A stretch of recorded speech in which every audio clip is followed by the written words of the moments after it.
Hi, beautiful people. Welcome to the Fort Salem Library, where we read you your fanfiction. So sit down or don't, relax or don't, and enjoy these stories in a way you have not before. We at Fort Salem Library do not own Motherland Fort Salem or any of the related characters. The Motherland Fort Salem series is created by Elliot Lawrence and owned by Freeform. This story is a work of fanfiction and is meant for entertainment only. We are not making any profit from these stories. All rights of the original Motherland Fort Salem story belong to Freeform.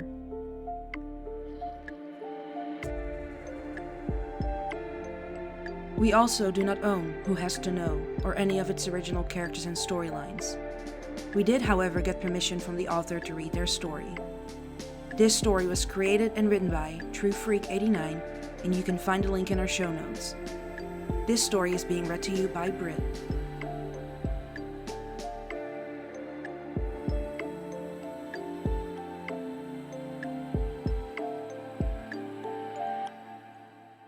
Who Has to Know? Chapter 2. Standing on the edge of the top board, looking down at the perfectly still water below, Raelle took a deep breath. She dragged herself out of bed early to get to the pool, knowing she would have it to herself this morning. The water was the place Raelle felt happiest. Her mama called her a water baby. She'd been swimming since before she could walk, and diving for almost as long. The water brought her a sense of peace that Raelle couldn't get anywhere else. No matter what was bothering her, she could always trust the water to keep her worries at bay. Raelle needed that right then. She'd been up half the night poring over scholarships and looking into all the hoops she'd have to jump through in order to get one.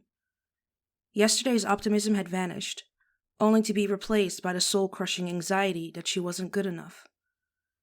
Taking another deep breath, Raelle got into position to do a reverse dive. She sprung off the board, going into a tuck before unfolding the top half of her body backwards in one fluid motion, completing a successful reverse dive and entering the water in a controlled motion. Raelle swam to the bottom of the pool and waited there for as long as she could hold her breath. She surfaced with a gasp a full 55 seconds later. A glance at the enormous clock on the wall of the natatorium told her she still had time for a few more dives before homeroom. Sitting in the biology classroom as the second bell rang, Tally bit the inside of her cheek, her eyes glued to the door. Raelle had missed homeroom altogether and was now running late for first period. Isadora was on the warpath as it was. She changed all their seats, stiffly instructing students on where to sit as they walked through the door. Tally was lucky enough to still be sitting next to Abigail, but she didn't think Raelle would be quite so lucky, especially if she showed up late again. It was only the first month of senior year, and Raelle had already been late to Isadora's class 3 times. If Isadora was looking to make a statement, then Tally could only imagine where she would sit her in class. Moments after the second bell, Raelle came rushing through the door, her hair still damp and her t-shirt on inside out. She winced as the door slammed shut behind her with a bang. Isadora looked up from the register, her glasses perched on the end of her nose as she stared the senior girl down. "Caller, nice of you to join us. Better late than never, I suppose." Isadora reached for the drawer of her desk to fetch a tardy slip, and Raelle's eyes widened. Isadora had never written her up for being late before. Raelle's hands came up as she animatedly began rambling about diving practice running over. Isadora rose a single eyebrow at her. "Oh? Then why are Swithe and Moffat here on time?" she asked, catching Raelle out. Professor, Coach kept Raelle back. Sorry, I was meant to tell you," said Glory, her wide eyes the picture of innocence. Raelle felt a rush of relief as Isadora's hand stopped reaching for her desk. She could kiss Glory. Just don't let it happen again. Take a seat." "Thanks, Professor." Raelle offered the older woman a sheepish smile as she headed for the table she shared with Abigail and Tally. Isadora let her reach it before she called out. "Not there. Seats have been assigned now. You're over there." Isadora leaned back in her chair, her arms crossed and her expression smug as she nodded at the other side of the classroom. Raelle followed her gaze and felt her heart sink. She swallowed a lump in her throat as she crossed eyes with Silla Ramshorn of all people. Ducking her head, Riel slunk over to the bench where Scylla sat and dropped her bag by the empty stool. Scylla didn't look any happier about the situation than Riel was as she stiffened, her jaw clenching as Riel took the empty seat beside her. Isadora finished taking the register, and then started to class with a clap of her hands, commanding attention from the slack-jawed teens in front of her. You're probably all wondering about the new seating arrangements. Well, going forward you'll be working in pairs. A collective groan rang out, and Rael's voice was the loudest of them all. Isadora waved her hands to silence them. Okay. We have 4 topics to cover this semester. We'll be finishing up the nervous system today and moving on to hormonal regulation, something a lot of you could benefit from. Each topic will include a project summarizing what you've learned. You'll do this in your pairs, and it will go towards your final grades. Another round of groaning rang out in the classroom. Isadora dealt with the noise swiftly, silencing the teens and moving on to the bulk of the day's lesson. She brought up a PowerPoint on the interactive board and picked up from where they'd left off in the last lesson. Riel sat only half listening, doodling in her notebook. Beside her, Scylla's nostrils flared and her grip tightened on her pencil. Eventually she snapped, wrenching Riel's own pencil out of her hand. "What the hell?" said the blonde. "You should be listening and taking notes," Scylla hissed, trying to avoid interrupting the lesson and bringing Isadora's ire down upon them. Riel snatched her pencil back from the other girl with a glower. "I am listening, and I don't need to take notes. I just remember stuff. I have a great memory." Scylla rolled her eyes. She couldn't believe she was partnered with Riel Collar, of all people. What had she done to deserve such a fate? "Yeah, well, is there a problem, ladies?" Isadora stopped and she stared at them, bringing their hushed bickering to the attention of the entire class. Riel felt a dozen pairs of eyes on her as she slunk down on her stool, her shoulders bunching around her ears. To her left, the tips of Scylla's ears had turned red. "No, Professor," Scylla answered, her expression contrite like it was her first time being told off in a class. Riel bit back a snort. It probably was. Riel said nothing. She picked up her pencil and began doodling again as Isadora continued on like there hadn't been any interruption. Riel caught Scylla's glare out of the corner of her eye, and it was right down poisonous. She waited until Isadora was in full flow again, explaining in detail what they would need to do for their group project, and leaned in close to Scylla, the tops of their arms brushing together. "If you're really so concerned, you can just give me your notes." If Scylla's expression had been bitter before, then it was plain murderous now. The bell finally rang after what felt like an eternity, and Scylla waited behind to catch Isadora, while Riel was the first one out the door, practically racing from the class. Scylla approached Isadora's desk as the last student walked out. "Professor, could I ask—" "No," Isadora cut her off without looking up from the papers on her desk. She shuffled through them, seemingly looking for something in particular. Scylla pursed her lips, biting back a scathing comment about not letting her finish. She didn't need to say it, though. It was written all over her face as Isadora looked up, pushing her glasses to the top of her head. "You want me to reassign your partner, and the answer is no." Scylla couldn't hold back any longer. "But it's not fair. I'm the smartest person in this class by far, and pairing me with some brain-dead jog just to pull her grade up is—" Isadora silently held up the paper she was looking for and offered it to Scylla without comment. Scylla took it with a deep-set frown. "What's this?" she asked, even though she recognized it as the pop quiz Isadora gave them last week. She caught the 98 at the top of the page and thought it was her test, until she noticed the name in the corner. Riel Collar. Scylla's frown deepened, while Isadora's expression softened. "You and Collar got the same score. You're highly intelligent, Miss Ramshorn, but so is Riel. I expect the two of you can come up with some impressive work. I'd be doing you a disservice if I partnered you with anyone else."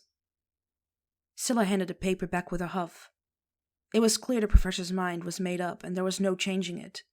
Scylla was just going to have to grit her teeth and somehow get through the next semester without killing Riel. "Can you believe her? She actually snatched my pencil out of my hand," said Riel, recounting what happened between her and Scylla earlier in the day for what felt like the 100th time to Abigail and Tally. The three of them were in Abigail's room, getting ready for the party she was holding that night. Within a few hours, the mayor's Greek revival-style mansion, with its 3 floors wrapped around porch and elaborate columns, would be full to the brim with drunk, hormonal teenagers. Abigail had already stashed away anything expensive and breakable. She rolled her eyes at having to hear Rael's tale of woe again and filled the other girl's glass back up with straight vodka from the open bottle sitting on the desk. Rael took a sip with a wince and then launched straight back into her tirade. I mean, who the hell does she think she is? Enough about Scylla already, said Abigail, moving to top Telly's glass up too. The other girls had only been there an hour, and Telly's eyes were already glassy from the effects of the alcohol. She was such a lightweight. Abigail flopped onto her bed and picked up her own glass for a toast. Tonight is all about having a good time. Telly raised her glass to toast with her, but Rael did not. She groaned, throwing herself back on Abigail's bed with a sulk, her glass held between her knees. I hate parties, she said. I don't even know why you invite me. Because I can't be friends with a social pariah, and you'd be a hermit if we let you be, said Abigail. Telly nodded along in agreement. She's right, Ray. You would be. Rael didn't bother arguing. She knew they were right, but that didn't mean she had to be happy about it. There were tons of things she would rather do on a Friday night than hang out with a bunch of drunk kids from school. Rael had a horrible thought and bit back a groan. Wait, is Scylla coming tonight? Probably. Abigail shrugged off the question as she stood and crossed the room to finish her makeup in front of the mirror sitting on her vanity table. I invited everybody, and Byron never misses a party. Great, Rael said with a huff of sarcasm as she took a drink from her glass. It would be a long night. Hours later, the party was in full swing.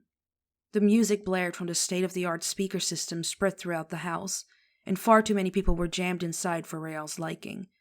It looked like most of their senior year had shown up, along with some juniors and even the odd sophomore. Rael battled her way out of the crowded kitchen and slipped out of the sliding door that led to the back patio. She slit the door shut behind her, the insulated glass cutting off the sound of the pounding heavy bass. The mayor's house was over 200 years old and stood on the top of a bluff, overlooking the rest of their small town. Rael wrapped her arms around herself as a light breeze came in from the ocean.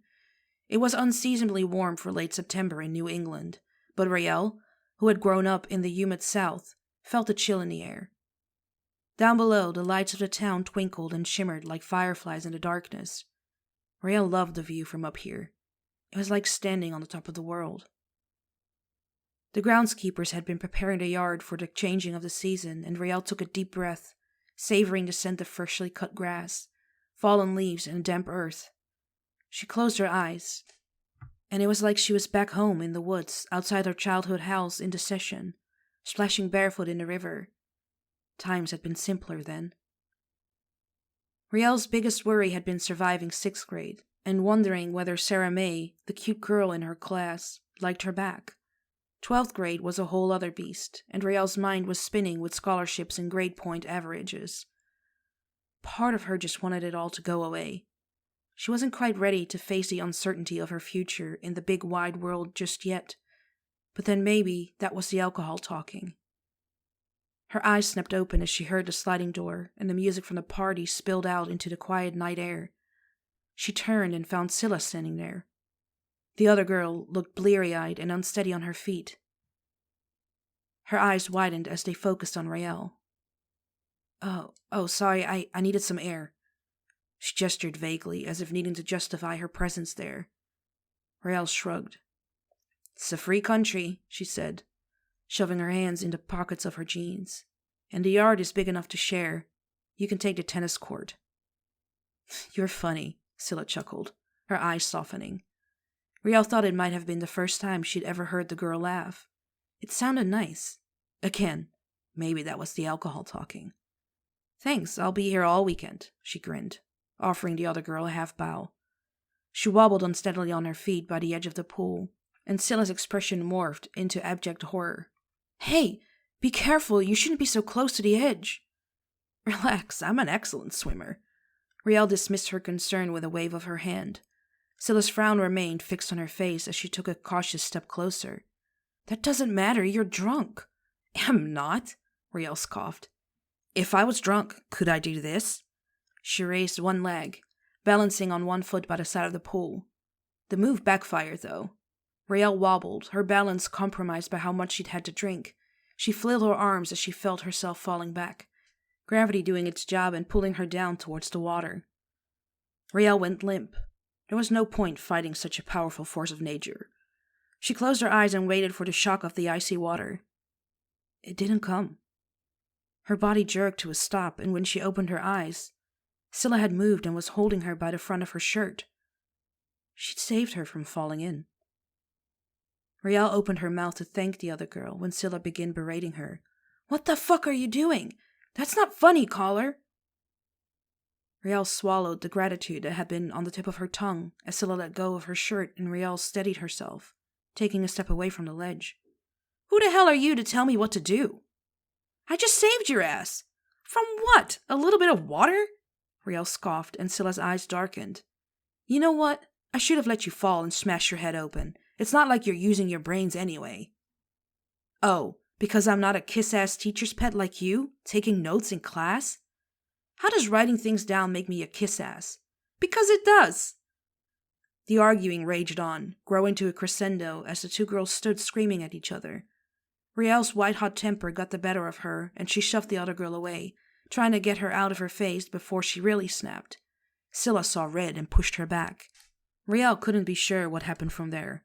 One moment she was pushing Scylla up against a nearby stucco column, her hands clenched in the fist where she grabbed the other girl's shirt, and the next their lips were clashing in an angry kiss that bordered on violent. Riel couldn't say who initiated it. Her mind had gone blank the moment their mouths met. All she could focus on was Scylla's tongue slipping past her lips, and the way the slightly shorter girl's hands found her shoulders, pulling her in closer. Whatever spell they were both under broke as the sliding door opened and a familiar voice called out Scylla's name. Scylla squeaked, her eyes widening as she came to her senses and shoved Riel away. They were both breathing heavily as they stared at one another. Scylla? Porter called out again, his footsteps coming closer. Coming, said Scylla.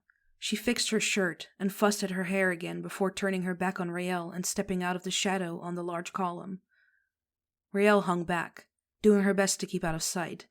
There you are, Porter grinned as Scylla approached him. I was worried you'd taken off without telling me or Byron. His hand sought the small of her back, but she pushed it away. I'm fine, I just needed some air, Scylla said, her tone brisk. She glanced over her shoulder, relieved not to catch sight of the other girl. Can we go inside? Skulking in the dark, Riel watched the couple go inside and touched her fingers to her lips in disbelief. What the hell just happened?